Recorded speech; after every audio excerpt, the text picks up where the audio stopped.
The third overdraft notice from Maeve's bank arrived in my mailbox this morning. I stood there in my bathrobe, holding the envelope, and wondered, not for the first time, what it would feel like to just disappear. My name is Claire, and I'm the responsible sister. The one who gets the calls at 2 a.m. when Maeve's card is declined.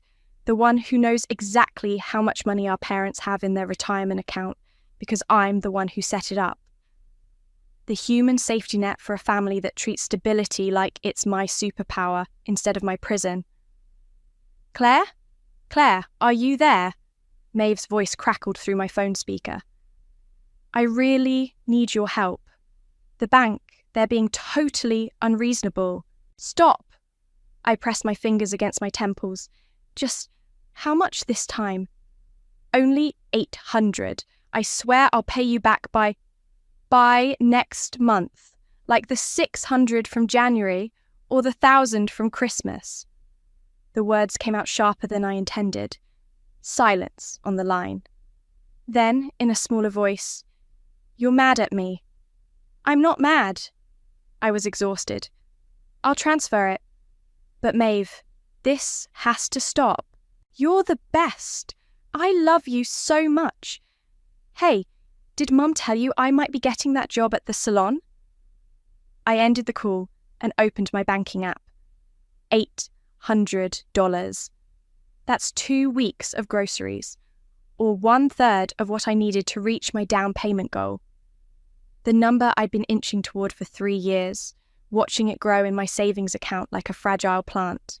Later that night, I sat in my tiny apartment, laptop balanced on my knees. Reddit glowed on the screen as I typed. Sometimes I daydream about running away from my family. The words poured out. Years of being the responsible one, of watching my sister burn through money and relationships while our parents cleaned up her messes with my savings account. My phone buzzed. Mum, honey, we need to talk about Maeve, she said, her voice doing that thing where she tries to sound casual, but I can hear the tension underneath. What's she done now? It's complicated. Your father and I think it would be better to discuss this in person. Can you come over tomorrow night? My stomach dropped. How bad? 42,000 in credit card debt. Mum's voice cracked. But we have a plan. We've been thinking about it, and since you're so good with money, the rest of her words faded into static. $42,000. Almost exactly what I'd saved for my down payment. Claire, are you listening? Yeah, Mum, I'm here. My voice sounded far away, even to myself. Good, because we really need you to be there for your sister right now. You know how she struggles, and you've always been so responsible, so good at saving. I stared at my laptop screen, at the blinking cursor under my Reddit post. Someone had already commented, "You don't owe your family your entire life." Claire, Mum pressed, "You'll help, won't you? It's better this way. She needs it more than you do right now. You're good at saving. You can always start over." The words hit me like a physical blow. Start over. 3 years of overtime shifts, of saying no to vacations, of living in this cramped apartment with the leaky faucet, all of it erased because Maeve needed another bailout. Of course, I heard myself say. I'll look at the numbers tomorrow. After hanging up, I opened my banking app again. Stared at my savings balance. $43,875.20. Everything I'd worked for, everything I'd sacrificed for, and they expected me to hand it over like it meant nothing. My hands were shaking as I picked up my phone and opened my sister's Instagram. There she was, posted 2 days ago, showing off a new designer bag. Last week, pictures from a weekend trip to Miami. All while racking up debt she expected me to pay off. I clicked back to Reddit, where more comments had appeared under my post. One caught my eye. Sometimes, the kindest thing you can do for yourself is let people face the consequences of their own actions. For the first time in years, I felt something shift inside me. A crack in the foundation of responsibility I'd built my life on. My fingers hovered over the keyboard as I thought about consequences, about karma, about what would happen if, just once, I chose myself first. I opened a new tab and searched how to open a separate checking account. Sometimes the biggest changes start with the smallest actions, and sometimes revenge looks exactly like freedom. I sat at my parents' kitchen table, the same one where I'd done my homework 20 years ago, watching Mum stir her coffee with mechanical precision. 3 turns clockwise, always 3. Some things never change. We've worked it all out, she said, sliding a folder across the table. Your father's prepared all the transfer forms. It's just a matter of moving the money. I opened the folder, scanning documents I'd seen 1,000 times in my accounting job. My hands were steady, even as my stomach churned. Tell me again how this happened. Oh, honey, you know how these things snowball. Mum waved her hand dismissively. A few emergency expenses, some necessary purchases, like the Gucci bag she posted on Instagram last week. The words slipped out before I could stop them. Dad cleared his throat from his position by the sink. Claire, don't be petty. Your sister is going through a difficult time. When isn't she? I muttered, but they ignored me. It's all family money anyway, Mum said, reaching across to pat my hand. That's what savings are for. Helping family. Remember when you were 16 and crashed the car? We helped you then. The memory hit me like a slap. I paid back every cent with interest, and that was $2,000, not $42,000. The amount doesn't matter, Mum insisted. What matters is we're family. We help each other. I flipped through the transfer forms, remembering the night I'd paid off their second mortgage after Maeve's first major credit card disaster. I'd been 24, emptying my 401k while they all slept, believing I was protecting them. Now I wondered who had been protecting me. Where is Maeve, anyway? I asked, knowing the answer. She's very upset, Mum said quickly. This is all so overwhelming for her. She's staying with a friend. Translation. She couldn't face me while taking my money. My phone buzzed. An email from Dad with the bank routing information. Just send it through tomorrow at work, he said. The sooner we handle this, the better. I stood up, tucking the folder into my bag. I'll take care of it. Mum hugged me, her perfume overwhelming. You're such a good daughter, Claire. We're so lucky to have you. I didn't hug back. Yeah, lucky. The drive home felt longer than usual. I pulled into my apartment complex, but instead of going upstairs, I knocked on my landlord's door.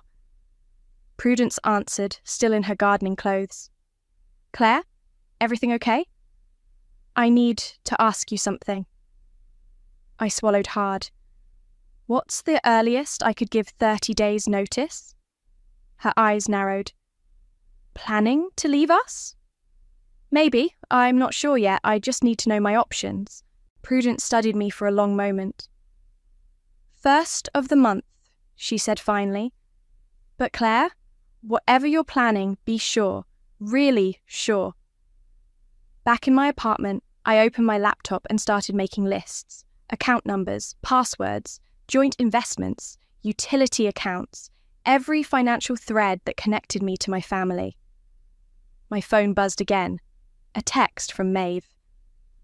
Thank you, thank you, thank you. You're literally saving my life.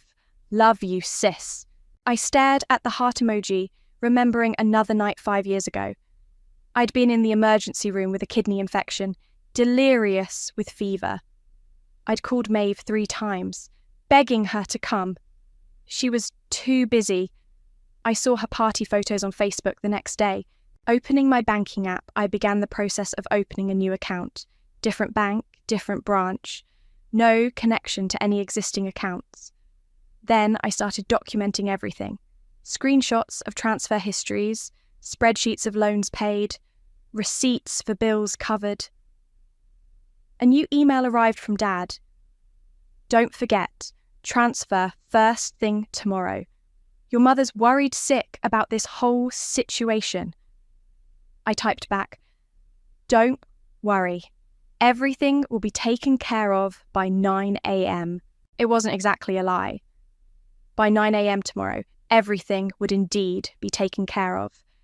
Just not in the way they expected. I looked around my small apartment, at the life I'd built while supporting everyone else's. The down payment I'd saved wasn't just money, it was freedom. My freedom. And maybe it was time to use it for exactly that. Opening my phone, I pulled up Prudence's contact. My fingers hovered over the keyboard before typing. I'd like to give my 30 days notice, starting 1st of next month. Her reply came quickly. Thought you might. Forms are ready whenever you are. I smiled, feeling lighter than I had in years. Tomorrow would change everything. And for once, I was ready for change. The office was quiet at 7 a.m. as I methodically worked through my checklist. Cancel joint credit card with Maeve. Done. Remove myself as guarantor from parents' accounts. Done. Update mail forwarding. Done. Each click of my mouse felt like breaking a chain. You're here early. I jumped. Gideon from the cubicle next to mine stood in the doorway, holding 2 coffee cups. Couldn't sleep, I said, minimizing my screens. What's your excuse? He set one of the coffees on my desk. Quarter-end reports, but you've been here early all week. Everything okay? Just busy. I took a sip of the coffee. Perfect amount of cream. He'd noticed how I took it. Right. He didn't sound convinced. You know, if you need to talk... I don't. The words came out sharper than intended. But thanks for the coffee. He nodded and retreated to his desk. I felt a twinge of guilt. Gideon had always been kind to me, but I couldn't risk anyone knowing what I was about to do. Opening my bottom drawer, I pulled out a flash drive. My insurance policy.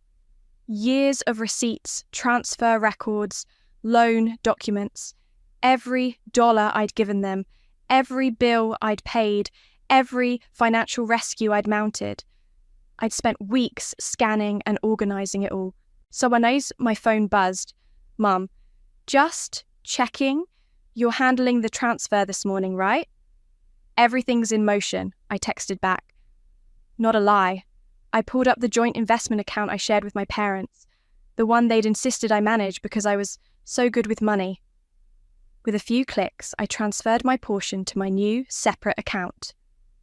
Next came the utility accounts, all in my name, all paid from my account for years. Time to update the billing information. You missed a spot. I nearly jumped out of my skin. Gideon again, pointing at my screen. What? The beneficiary designation on your 401k. If you're cutting financial ties, you'll want to change that too. My blood ran cold. How did you... I've been watching you all week, he said quietly. The new accounts, the transfers, the documentation. I'm not judging. Sometimes family is toxic. I'm not... I started to deny it, then stopped. How much have you seen? Enough to know you're being thorough. But you missed the 401k beneficiaries. And your health insurance. Maeve's still listed as your emergency contact. I stared at him. Why are you helping me? He shrugged. Because I've been where you are. And because you look like you haven't slept in days. My eyes burned. He wasn't wrong. Thank you, I whispered. He nodded once and returned to his desk. I updated my beneficiaries and emergency contacts, then moved on to the final phase. My hand shook as I composed the email to my parents' creditors, removing myself as contact person and financial guarantor. No more midnight calls about missed payments. No more using my good credit as their safety net. Another text from Mum. Maeve's so excited to have this settled.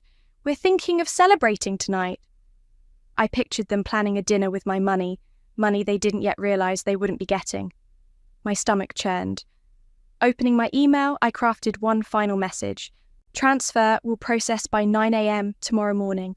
Everything's taken care of. Mum's reply was instant. You're an angel. We knew we could count on you. Maeve sent a string of heart emojis. I leaned back in my chair, watching the clock tick toward 9 a.m. In my new apartment across town, my boxes were already packed. The lease was signed. My new phone number was activated. All my important documents were in a safety deposit box only I could access. "Hey," Gideon's voice was soft. "You okay?" I realised I was crying. "No, but I will be. Want to get lunch later?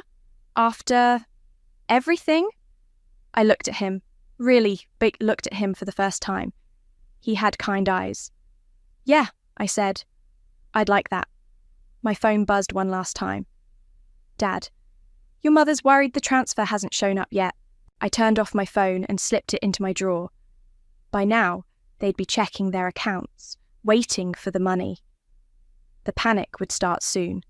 The calls would flood in. The realization would hit them. I wasn't fixing this mess. Not this time. For the first time in years, I felt something like peace. "It's done," I whispered to myself.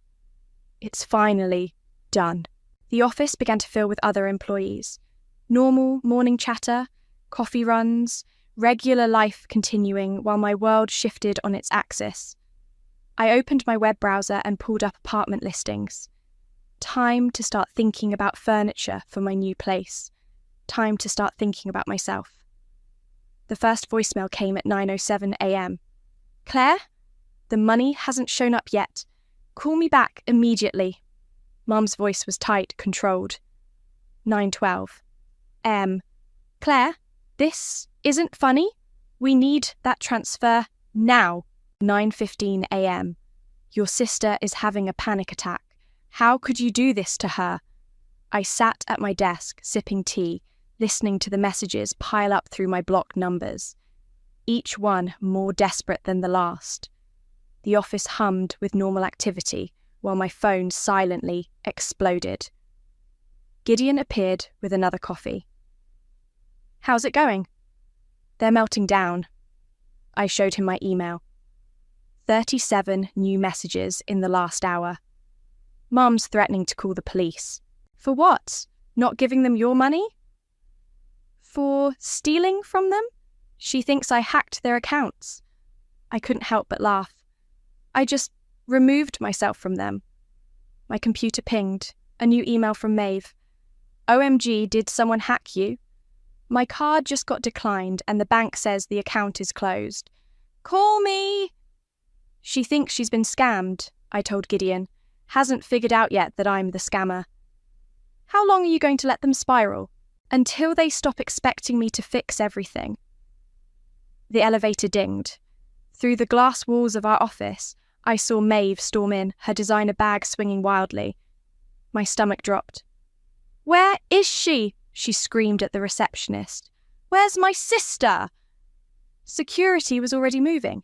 I stayed at my desk watching. "Mum, you need to calm down," the guard said. "Don't tell me to calm down. She stole from me. Claire, I know you're in here."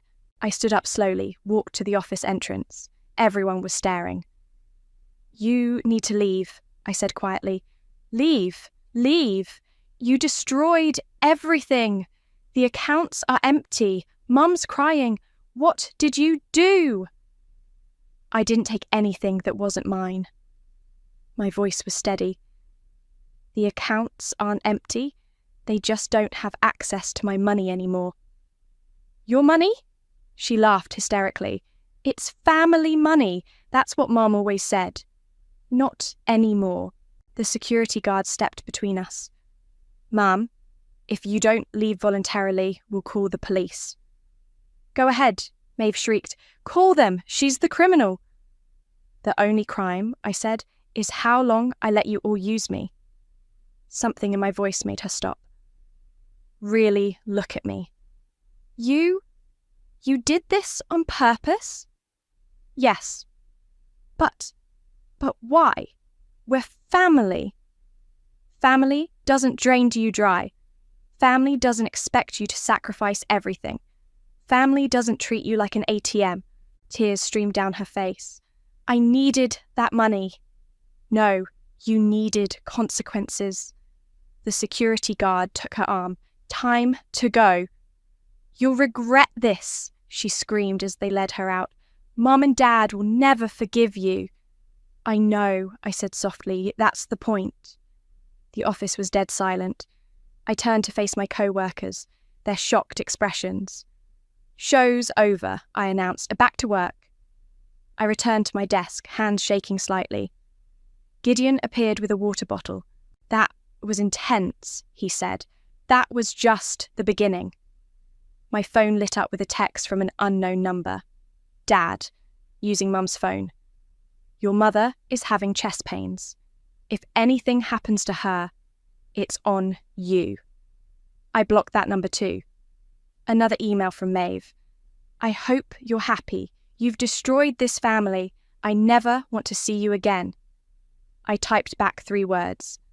As you wish. Then I opened my bottom drawer, pulled out the flash drive and plugged it in. Time to organise the evidence, just in case they tried anything legal. The spreadsheet of financial transactions told the story. 157,800 interest received to 43 over 10 years. That's what family had cost me. Claire? My supervisor stood at my desk. Can we talk? I followed her to her office, already knowing what was coming. We can't have scenes like that in the workplace, she began. It won't happen again, I assured her. I've blocked all contact. She studied me. Are you okay? No. I surprised myself with the honesty. But I will be. Back at my desk, I found a sticky note from Gideon. Lunch? You look like you could use a friend. I smiled slightly, stuck the note in my planner. Maybe I could. My email pinged one final time.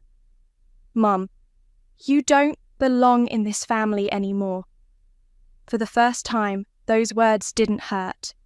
They felt like freedom. I typed back, You're right, I don't. Then I turned back to my work, letting the silence of my phone wash over me like peace. The pounding on my apartment door started at 6 a.m. I sat on my couch, coffee in hand, listening to Mum's voice through the wood. Claire, Elizabeth, I know you're in there. Open this door right now. I took another sip of coffee. The walls in this building were thin. My neighbours would hear everything. Good thing I'd already given notice. Your father is sick with worry. Is that what you wanted? To make us all sick? My phone buzzed. A text from my neighbour across the hall. Want me to call the cops? Not yet, I typed back. But thanks. I raised you better than this. Mum's voice cracked. After everything we've done for you, I nearly choked on my coffee. Everything they'd done for me? The memories flooded back. Working 2 jobs through college while Maeve got a free ride, emptying my savings to cover their second mortgage, cancelling my vacation to bail Maeve out of jail after her DUI. The pounding stopped, then softer. Please, honey, just talk to us. I stayed silent. Fine.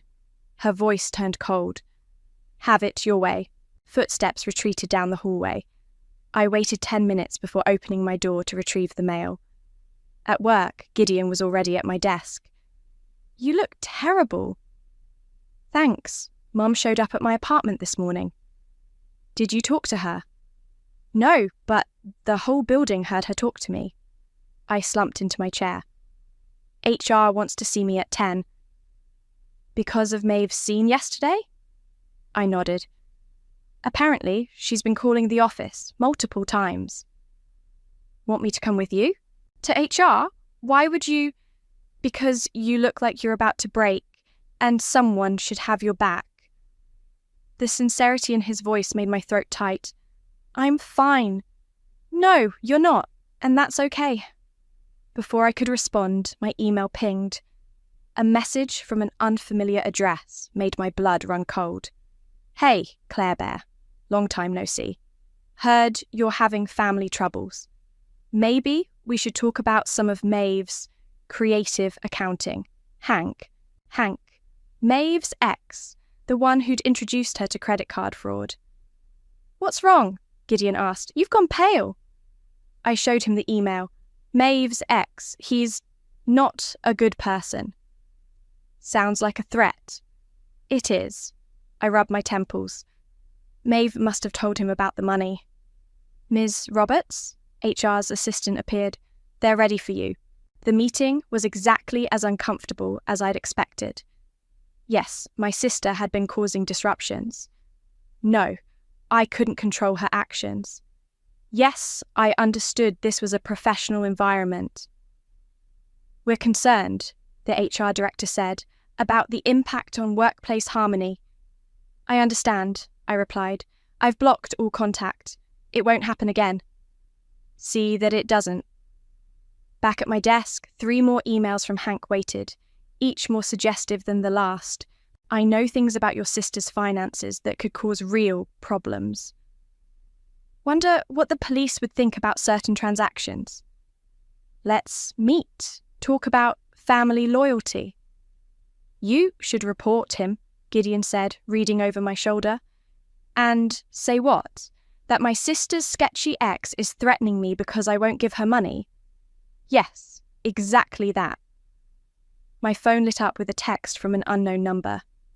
"Coffee shop on 5th. 3 p.m. Come alone. H. "Don't go," Gideon said immediately. "I have to. If he knows something about Maeve's accounts that could blow back on me, then let me come with you." He said alone. "Since when do you follow orders from criminals?" I almost smiled. Almost. At 2:55 p.m, I walked into the coffee shop. Hank sat in the corner, looking exactly as sleazy as I remembered. Gideon positioned himself at a table near the door, pretending to work on his laptop. "Claire Bear," Hank smiled. "Sit down. Let's chat about family. Let's chat about blackmail instead." His smile didn't waver. "Strong word, I prefer negotiation." "Nothing to negotiate. Whatever Maeve did with her accounts, it's not my problem anymore." "No." He leaned forward. "What if I told you she used your social security number for some of those accounts?" My stomach dropped. "You're lying." "Want to bet your credit score on that?" He slid a paper across the table. "Let's talk numbers." I looked at the figure he'd written, looked at his smirking face, and made a decision. "No," I said, standing up. "Let's talk consequences instead." His smile finally faltered. "What?" "Check your email in an hour, and Hank, never contact me again." I walked out, Gideon falling into step beside me. "What now?" he asked. "Now," I said, pulling out my phone to keep. "I call my lawyer." The diner's fluorescent lights made everyone look sickly. Maeve sat across from me, Hank hovering behind her like a shadow. My lawyer's business card burned in my pocket, a silent reminder that I held the power now. "You're really going to do this?" Maeve asked, her mascara already smudging. "You're going to let them arrest me?" "I'm not letting them do anything," I said, stirring my coffee. "Your choices, your consequences." "But I'm your sister, and I'm done being your human shield." I pulled out a folder. "Want to explain these credit card applications? The ones with my social security number?" Hank shifted uncomfortably. Maeve's face went white. That's not what it looks like." "Identity theft is exactly what it looks like." I laid out the documents my lawyer had pulled. 5 cards, $42,000, my social security number. I was desperate. Tears started falling. "You wouldn't help me. I helped you for 10 years. I worked overtime, cancelled vacations, lived in a cramped apartment so you could have whatever you wanted." "You're just jealous," she spat. "You've always been jealous that Mum and Dad love me more." The words should have hurt. Instead, I laughed. "Love you more? They enabled you more. There's a difference." Hank finally spoke up. "Look, we can work something out. Maybe a payment plan. There's already a plan, I cut him off. The police are very interested in both of you, especially your history of targeting vulnerable women for financial scams, Hank. His face darkened. You don't want to threaten me. No. I pulled out my phone, showed them the screen. I've been recording this entire conversation, and I have copies of everything, the fraudulent applications, the transfer histories, even those texts where you tried to blackmail me. Maeve grabbed Hank's arm. You said she wouldn't have proof. Shut up, he hissed. Here's what's going to happen, I said, closing the folder. You're both going to leave. Never contact me again.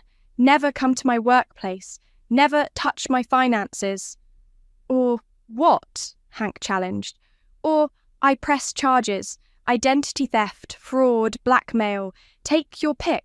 My lawyer has the paperwork ready. You'd send your own sister to jail? Maeve whispered. You were willing to destroy my credit score. Seems fair. She started sobbing. The waitress glanced over, concerned. Everything's fine, I called out. Then, lower. Isn't it, Maeve? I hate you, she choked out. No, you hate that I stopped playing by your rules. I stood up, dropping cash for my coffee. Goodbye, Maeve. Good luck with the police investigation. Hank grabbed my arm. You think you're so clever. Remove your hand, I said quietly, or I'll scream. There are witnesses, cameras, and a police station 2 blocks away. Your choice. He let go like I'd burned him. One more thing, I added, reaching the door. I'm not the only one you've tried to scam. Remember Sarah from the bank? Jessica from the loan office? They're very interested in testifying. The colour drained from his face. You ruined everything, Maeve sobbed. No, I looked at her one last time. I just stopped letting you ruin me. Outside, the evening air felt clean, fresh. My phone buzzed. A text from Gideon. All okay? Better than okay, I replied.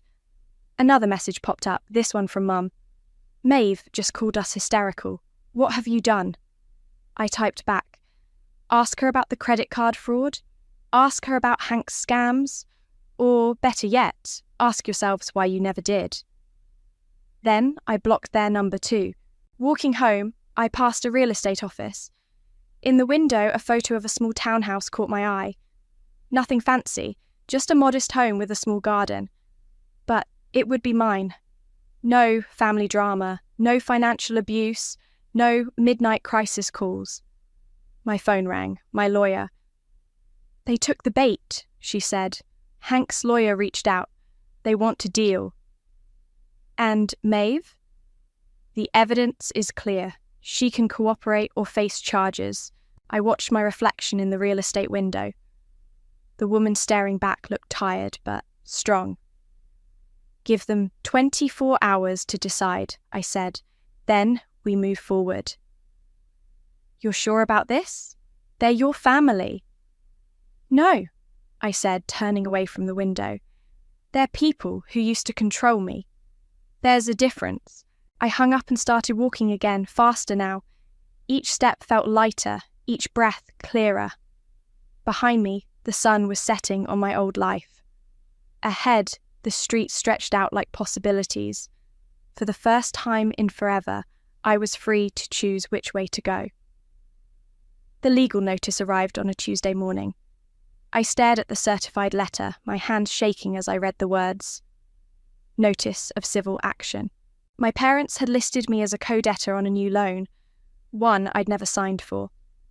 They'd forged my signature using our shared history of joint accounts as proof of my involvement. They can't do this, Gideon said, reading over my shoulder in the break room. It's fraud. They think they can bully me back into line. My voice cracked. They're trying to force me to help with Maeve's debt. Call your lawyer now. I did. She answered on the first ring. They're desperate, she said after I explained. This is good news. Good news? They're trying to steal my identity.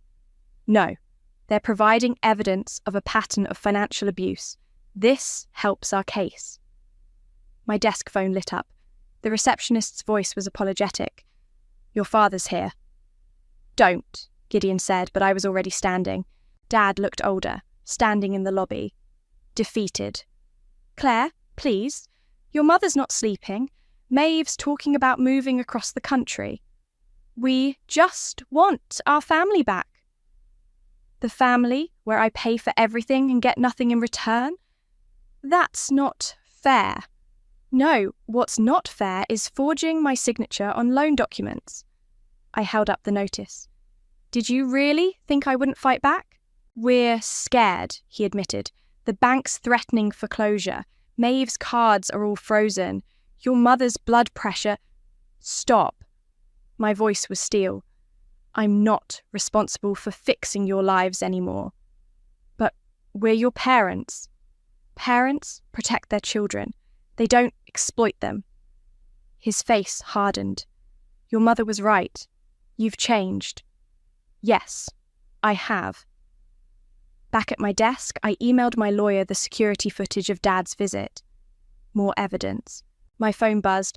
A TikTok notification. Maeve had posted a video. My stomach dropped as I watched. My sister abandoned our family, her tearful face declared. Left us drowning in debt. Don't trust someone just because they're blood. Shuck toxic family, dust betrayal. The comments were flooding in. Stay strong. Family should help family. What a horrible sister. Gideon appeared with coffee. Social media doesn't matter. The law does. They're making me the villain. No, they're showing everyone exactly why you left. My lawyer called again. We've got them. The loan application, the forged signature, Maeve's social media posts admitting to debt. It's all evidence. Want to press charges? I thought about Mum's sleepless nights, Dad's defeated posture, Maeve's tears. Yes, I whispered. Send the cease and desist. File the police report. It'll get ugly. It already is.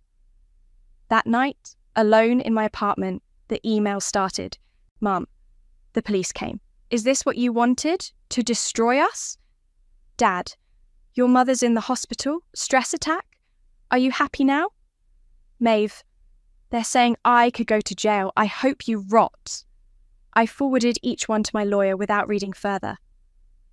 Then I opened Reddit, found my original post from weeks ago. Sometimes I daydream about running away from my family. The comments had multiplied. Update us. Stay strong. You're inspiring others to break free. I started typing. Update. I didn't run away. I stood my ground. Gideon texted. You okay? No, I replied honestly. But I will be. Want company? I make decent pasta. I stared at the message. In the midst of all this darkness, someone was offering light. Yes, I typed back. I'd like that. My phone lit up one final time. A message from Mum. No matter how far you run, blood is blood. That doesn't change. You'll regret this eventually. When you're alone and need family, remember who you abandoned. I thought about Gideon bringing me coffee, about my lawyer's fierce protection, about Prudence checking on me daily, about the Reddit strangers cheering me on. You're right, I wrote back. Blood is blood. But family? Family is who lifts you up, not who drags you down. I'm not alone, I'm free. Then I blocked her number, the last one, and started making dinner. Tonight, I'd have pasta with a friend. Tomorrow, I'd face whatever came next.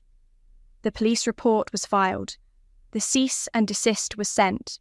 The evidence was documented.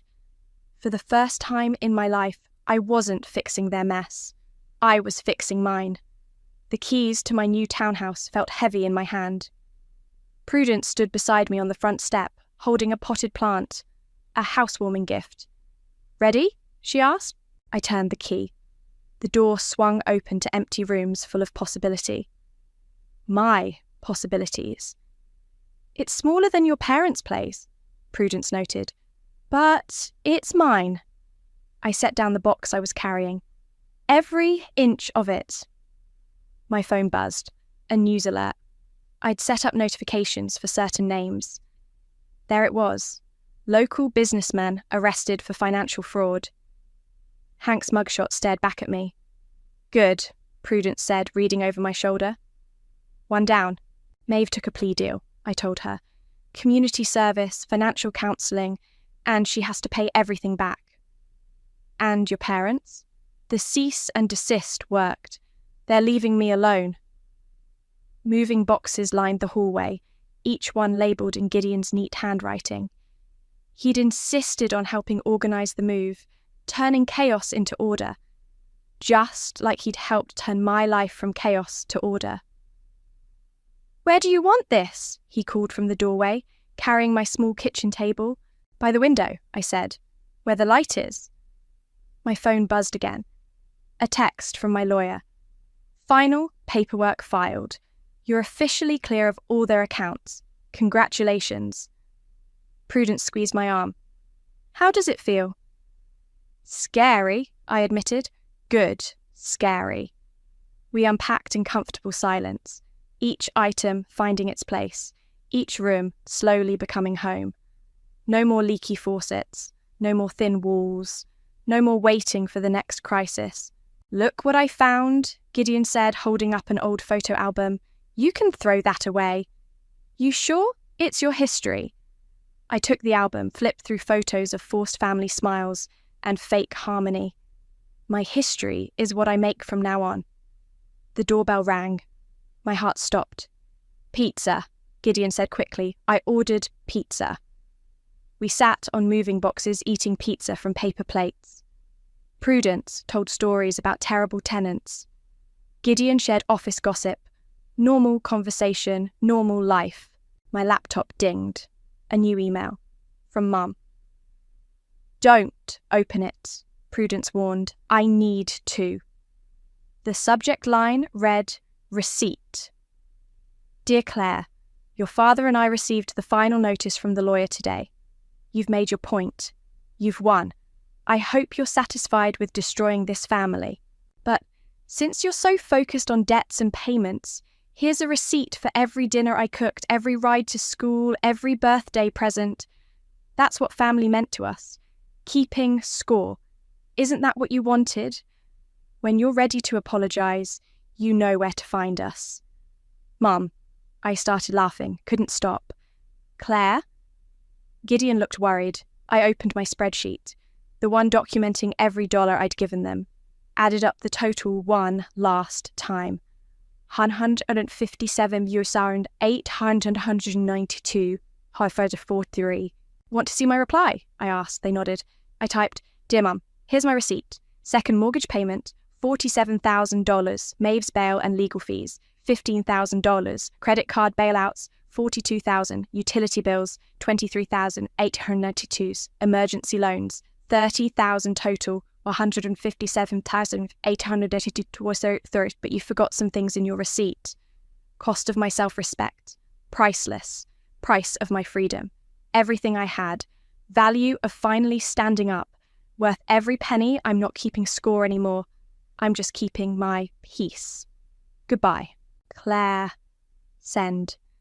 Brutal, Prudence whispered. Honest, Gideon corrected. I closed my laptop and looked around my new home. My furniture might be second-hand, my decorations sparse, but every inch belonged to me.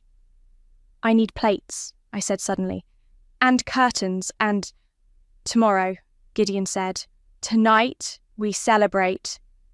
He pulled out a bottle of champagne. Prudence found paper cups in a box. 2 new beginnings, she toasted. To freedom, Gideon added. To peace, I whispered. The sunset painted my empty walls gold. Through the window, I could see my small garden where I'd plant flowers in spring. My flowers, my garden, my life. My phone stayed silent. No crisis calls, no guilt trips, no demands. Just peace. More pizza? Gideon offered. I smiled. A real smile, not the practiced one from family photos. Yes, and tomorrow, maybe dinner? Just us? His answering smile was warm. Just us. Prudence gathered her purse, heading home. At the door, she hugged me tight. You did it, kid. You really did it. I watched her leave, then turned back to my new life. Empty rooms waiting to be filled. Quiet spaces waiting for new memories. Clean pages waiting for better stories.